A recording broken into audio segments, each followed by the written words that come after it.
रोहा तालुक्यात गुरांची चोरी, तस्करी आणि कत्तलीचं प्रमाण चिंताजनकरित्या वाढलंय.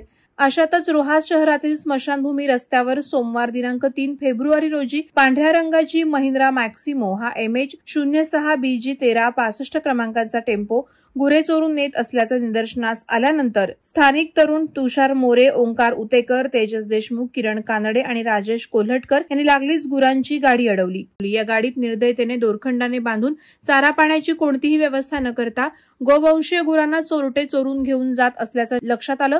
सूत्रांच्या माहितीनुसार आरोपी आरिश इरफान आघा वय वर्ष 28, जावेद हुसेन दाऊद वालवटकर वय वर्ष 58 आणि अझरुद्दीन जावेद वालवटकर वय वर्ष 25 सर्व राहणार मुरुड हे आरोपी सोमवारी सायंकाळी 6च्या सुमारास सफेद रंगाच्या टेम्पोमध्ये गोवंशीय जनावरं घेऊन पळ काढत होते. स्थानिक तरुणांनी तात्काळ या घटनेची माहिती रोहा पोलीस स्टेशनमध्ये दिली.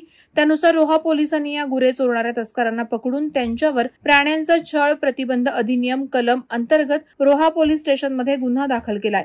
याबाबत पुढील तपास रोहा पोलीस स्टेशनचे वरिष्ठ अधिकारी करत आहेत. वादळवारा लाईव्हसाठी अक्षय जाधव, रोहा.